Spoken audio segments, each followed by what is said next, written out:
let's get into this gig. Oh, hold up. Let me turn these around. Y'all, no free brand deals, and that literally still includes candles. Ow! Hello everybody, welcome back to my channel. If you're new here, my name is Trey and these cheekbones are real. So y'all, we are going to get a little bit Twilight Zone-y. Let's get weird, let's get freaky. I am utterly obsessed with conspiracy theories and all those things and the like, and if you've ever had the misfortune of being at a party with me when someone's asked me about it, I have gone on at length, ad nauseum, about these kind of things, and now I'm excited to share it with you today. So today we are discussing the Illuminati Era of Pop. Pop's height, where the greatest highs have ever happened, the biggest stunts, the biggest shows, all the girls in line. Let's get into it. Before we get into it, if this is your first video, if this is your 10th video, please be sure to like and subscribe. Leave a comment. I want to know everything that you think about this kind of subject. But without further ado, everyone, put on your tin hat, really open up your mind, and let's get into it. So my obsession with the Illuminati in the pop world started when I think I was probably like 14 or 15.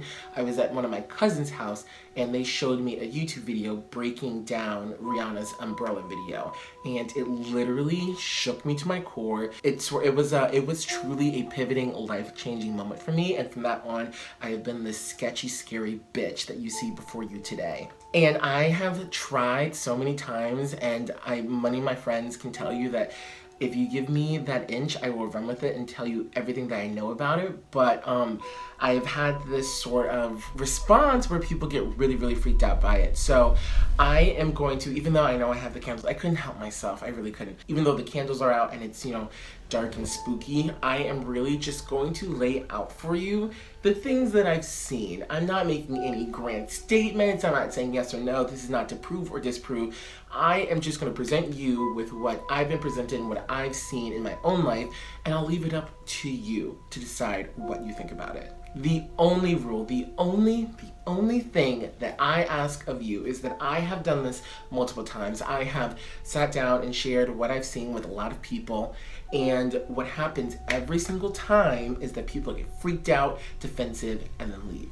All I ask for you is, again, I am not saying anything's true. I am not making statements. I am just presenting it as what I see for you, and all I ask is that you suspend your disbelief, you suspend your skepticism, and just look at them as they are. I'm only going to be showing you things that are in the world, so what you do with that, it's completely up to you, but I implore you to please try to watch the whole video if you can, try to really think through it, and try not to do the knee-jerk, no, this and the other, that can't, blah, blah, blah, and just sort of enjoy the ride with an open mind, if you would. All this is an exploration of patterns. No buy-in is needed whatsoever. So as long as we're all on the same page, hunker down, get your snack, and girl, let's go. So the first thing that I want to do is actually define what I think the Illuminati is. There's a lot of things, there's a lot of misinformation, and mainly there's a lot of confusion between the Illuminati and the New World Order. We are not going to get into the New World Orders, and the basic difference is New World Order is like the world domination, will kill 2/3 of the planet. They have their bases in the North and South Pole. They are run by lizard people. Obama's one. That's one thing that is, if you have the time, look into it. The Illuminati, which has many other things. Some people say it was started in Germany by this woman after the Nazis, all that kind of stuff. But my definition of the Illuminati at present is just a group of people who control the music industry. I know. We're already getting a little mixy, but please stick with me, stay with me, and that's what all I think they are. We are going to look at specific cases of what I see as maybe not proof, but something to give you pause about the possibility or the existence of an Illuminati. Now, the timeline is super important for this video. All we're focusing on is circa 2008 to 2014, which I consider the height of Illuminati in pop. And the stars we will be looking at are the people that I have dubbed the Pentagram of Pop. 5 stars who have had their hand most in perpetuating this sort of idea of what could be an Illuminati. And those people are Beyonce, Katy Perry, Nicki Minaj, Rihanna, and Lady Gaga. So I think the best way to get into it is to name what I think are sort of the Illuminati's calling cards, things that are put in the music videos or the visuals that are sort of a bit odd and a bit out of place, that lead me to believe that I don't know what's up, but I think something's up. Kathy Perthy is definitely no stranger to Egyptian symbology. Symbology? What the fuck? No, what is that noun? Symbols. And there is no better example than her 2014 lead single Dark Horse, which has over 2.3 billion views. Y'all, when I first saw that video, I literally almost shit myself. It literally was like a conspiracy theorist it's Christmas. It was like Christmas. It was a fucking dream. It was amazing. To start and to focus, we're gonna look at her use of pyramids, and in one of the opening scenes, Katy Perry is there in her giant ass throne. People are coming offering her things. She's like a pharaoh or something, and a very strikingly handsome man, comes up and offers her this like giant ass diamond. But Kathy says she wants none of it, and then strikes him down with her little electric magical powers, and he turns into dust. And she actually got into a lot of trouble for this when it first came out, unbeknownst to the viewer. So the man is wearing like a lot of really nice gold chains, and one of the chains actually had the word for God on it, marking him as God, and Katy Perry struck him down, and she got in a lot of hot shit for it. So much hot shit, actually, that they went back, edited out the necklace, and the version you can see on YouTube today, you can see a chain without like a medallion on it, and that was the medallion that had the word God on it. The next calling card that I think every budding Illuminati conspiracy theorist should look out for is the eye, the single eye, the omnipotent eye, the all-knowing eye. Some people think it's because of maybe the Eye of Horus from Egyptian mythology. Some people think that it is the Eye of Providence from the $1 bill.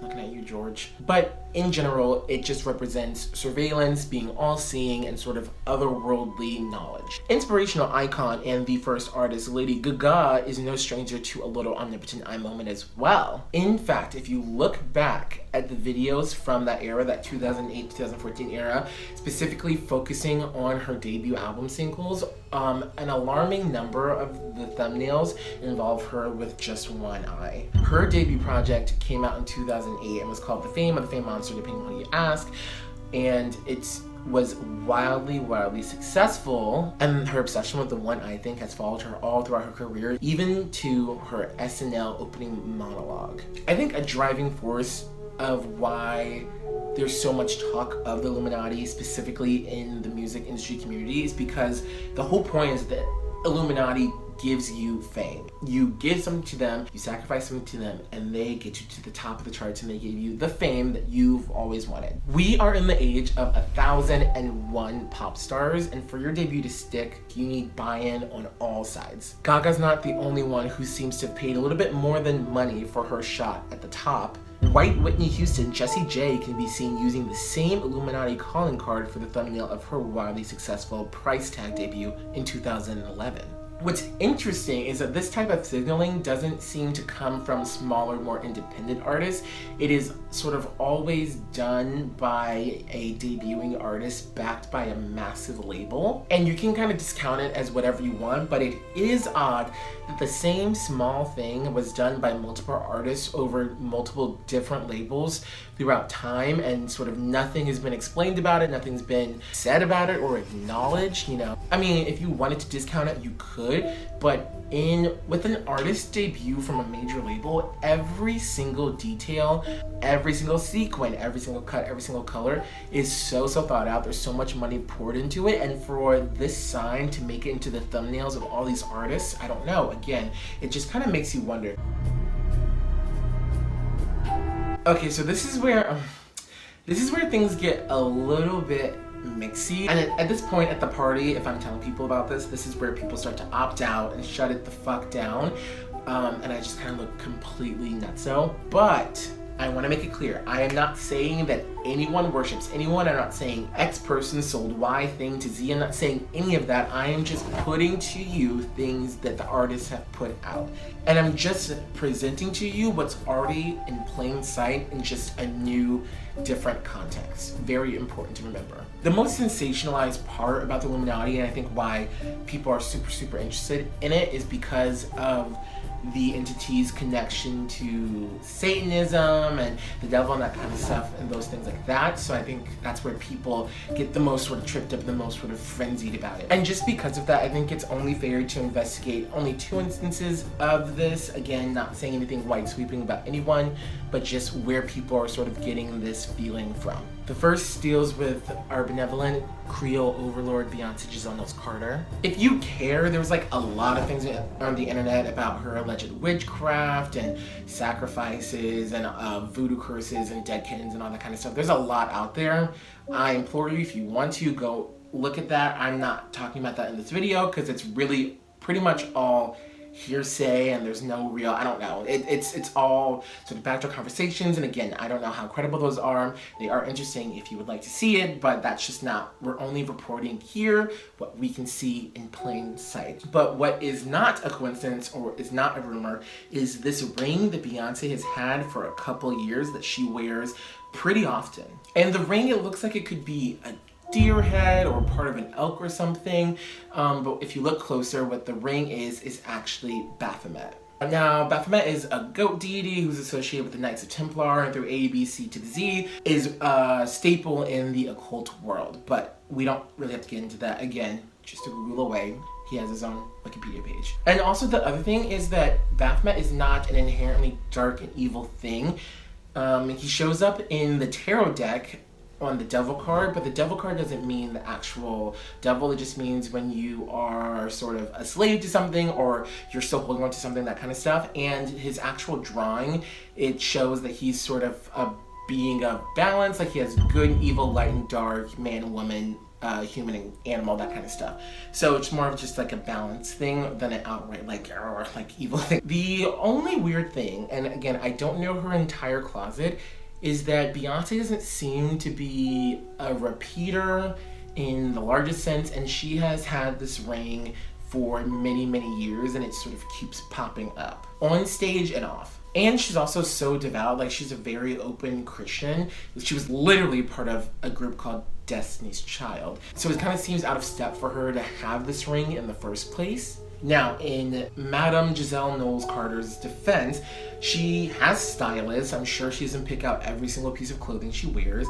And honestly, to an average person who doesn't know about this stuff, it literally just looks like a ring with a deer's head on it. And you can literally buy them on Etsy for like fucking $13. So it's not like she like went to the mountains of Mordor and forged in a fire. It wasn't all of that. Like she could have literally just picked it up at a Charming Charlie's. But at the same token, this sort of sure maybe this happened, sure maybe it didn't happen thing is the exact thing that makes the proving of the Illuminati so hard, because so many of the things that happen are sort of like, I mean, there's so many more, there's like 10 logical explanations for every one time you're like, oh, that's kind of weird. And I just know for me personally, when I just sort of lay it all out, I just look at it all and I'm like, fuck, like that's a lot. Like that's a lot of stuff, and I really don't know if I can just chalk that up to chance or quirks or anything like that, or just like random coincidences. Now we're going back to 2007, where it all started for me when Bad Gal and Pussycat innovator Rihanna dropped her third studio album, Good Girl Gone Bad, and specifically when she dropped her music video for Umbrella, in specifics the orange version of Umbrella. Now if you're like really interested, a quick little YouTube search will give you all of these like 45 like 2-hour long videos literally just about this music video, and if you want to go for that, literally go ahead, girl, dive in deep. It's a lot of stuff there. It's super interesting still, and honestly a lot of them, I'm not gonna lie, a lot of them are like reaches, like girl, what, that like doesn't make any sense. But some of them have some really interesting gems and some interesting like kind of moments. But like, again, that's way too much. Just the tip tonight, ladies. I don't want to put it on you, you know, all at once. It's a lot to handle. Let's play a little game.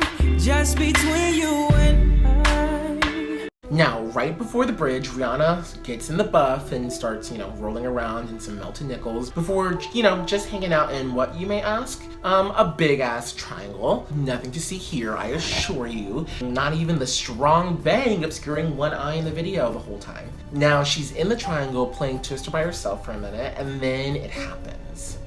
Bam. As you can see, she's on her knees, sort of head down with both arms on the side of the triangles. Looks uncomfortable, but otherwise okay, until the next frame, it changes to the negative of the photo, and you can see this. With the shifting of the light, you can see that her body just almost makes kind of a shape. A shape of what? A shape of who, and that who is Baphomet. Now, this is the most advanced we've been so far in the tin hat kind of fuckery, but please hear me out, hold on, save it. Just save it, and just look at the photo. If you can see the horns and the eyes and the mouth, good for you, like you got it. And if you can't, more power to you. I personally see it. And in a lot of the videos that break down this visual, they explain how the image was actually edited to look like that intentionally, and that it is anatomically impossible for her to do that naturally. It's something to do with the bones in your back and how far up like her arms are, like this kind of, it has something to do with that. But again, if you want to look into it, they are all there for you, and they really sort of break it down about the human body physiology and how she's leaning too forward, her head's too down, and her arms are too up for that to be possible. Now I'm just gonna blow past this last Illuminati calling card just because we are not ready for all of that and how deep it goes. We are not, it's not happening. Our relationship is not that strong, babies. And it's just not gonna work. I'm gonna sound like a lunatic, so I'm not gonna, I'll spare you. But to make a super long, complicated story super short, cats are really tied to ancient Egypt and the occult, and basically all of your faves have done some cat thing early on in their career. And cats connect to a completely factual, completely real government program, you can look it up, called MK Ultra, which is all about mind control and mind controlling the masses, in which the test subjects were called kittens. Okay, moving on. This is my favorite. I like to call live performances the pageant of presentation, because for me, the bread and the butter of an artist is in their live performance. I love the music, love the albums, love the music videos, but I think the live performance is the pinnacle of artistic expression, and it really separates the pop artist from the pop stars. Can you work a room? Can you work a stadium? Can you work the world? And in the realm and in the conversation of Illuminati pop, live performances are where artists sort of put their money where their mouth is. There are theories that live performances are initiations or sacrifices, and then it's sort of the last final step the artist has to take to publicly either humiliate themselves or sacrifice something before they get their stardom. And all the usual calling cards still do apply, but really the big theme in live performances is the concept of a sacrifice and a rebirth. And I think it makes sense. Fame is this all-encompassing force that sort of calls for death in a sense. The self has to be killed for the birth of the persona. That's why these pop stars are larger than life, because they're not regular people. They can't ever be regular people. That's the sort of catch-22 to fame, is that once you become known in the world, you can't just be yourself. You'll always be this larger than life vision, the pop star. And when people think of the Illuminati's greatest hits, so to say, they always immediately go to the 2009 Lady Gaga performance of Paparazzi, and as inspired and brilliant and never done before and never done since that was, honestly, legendary, iconic, one of the top 5 performances that have ever happened on this earth. I'm certain of it. To me, it doesn't really tick off any of the boxes of a typical Illuminati sort of offering or showing. Which performance of hers really sticks out to me is her 2010 Grammy performance, when she sang Poker Face. Now, y'all, I'm so sorry for the quality of this video. This fucking performance has been scrubbed, Parkwood level scrubbed off the fucking internet, and I tried to find it in so many places, but this is all I can get, so here you go. So it starts off standard for Gaga: a skit, a pink mask, leotard up the coochie, and the set is sort of this Fame Factory thing, and there's a gaggle of faceless Gagas running around camp, and just, kind of shaking, and then this happens. Her mind-controlling pop music is ruining my business! Take her away! She's a monster! God. She's a monster! She's a monster! And she's turning all of you into monsters. The guy calls her music mind-controlling right before throwing her in a pit of fire, after which he calls her a monster and proclaims that she's turning all of you into monsters. And then she pops out soot-covered and starts performing with Elton John on scissoring pianos, and you get the point. But if you think about it, Lady Gaga was thrown into the fire, sacrificed right before our very eyes. We saw her descend, and she emerged covered in soot. And the first thing she says after her emergence is, Take my picture, Hollywood!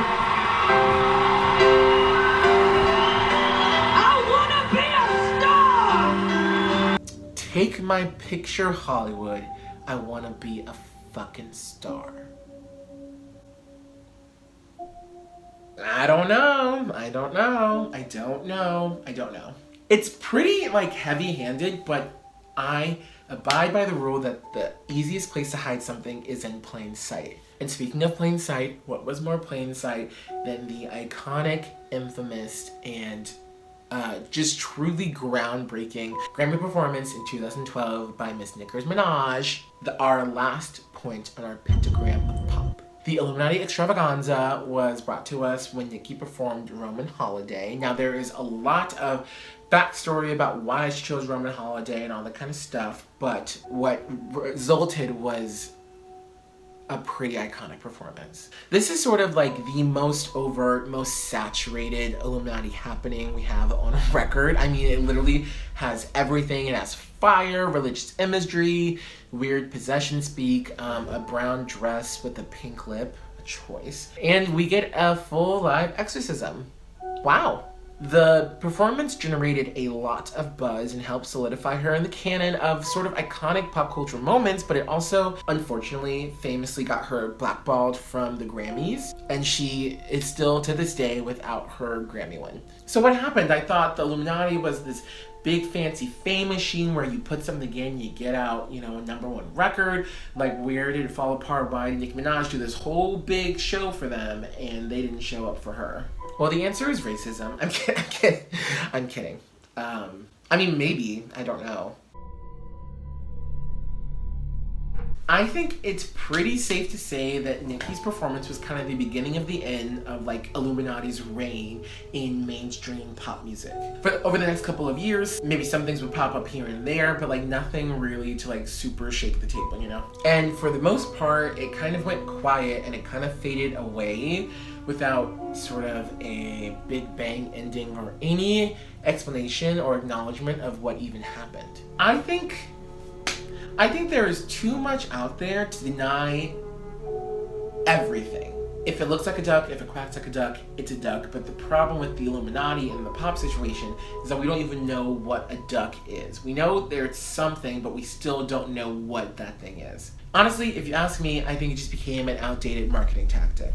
I really do. I don't think it's connected to higher beings or higher powers or anything to do with religion, but I think they used religion because it's sort of a pressure point that just causes conversation, causes people to look and watch things over and over again, drive sales, drive streams, all that kind of stuff. So I'm pretty content and okay with it just being this thing that people found out worked for a couple of years and used it in their videos, the performances, just to get more buzz around. But if I let my mind wander just a bit, I really sort of start to think, is it that crazy to think that there are a select few who are controlling these absolutely massive and impactful global exports? I mean, isn't that precisely what a government is? Am I going to naively believe that an art form that is consumed globally isn't regulated in some manner? Am I rejecting the possibility that there are hidden forces at work because that's a logical thing to do, or because if I admit that to myself, it will scare me to my core? If I realize the Illuminati is real, Does that mean that I have to give up my faith? Whatever the case may be, one thing is certain. Now that you are equipped with the knowledge on how to spot the Illuminati calling cards, the Bader-Meinhof phenomenon will take its full effect. You'll start noticing it everywhere. Maybe in new music, but most likely when you're revisiting that album you've always loved, when you're watching that music video that's always been your favorite since middle school, you'll start seeing these things. And not only in the Pentagram of Pop's work, but in the work of a lot of other really prominent artists. Whatever you choose to do with your newfound third eye is completely up to you. You could suppress it and go back to living blissfully ignorant of the world around you, or you can take the pill. You can take the leap. You can start investigating and find the truth yourself instead of being spoon-fed a mirage of reality. Happy travels.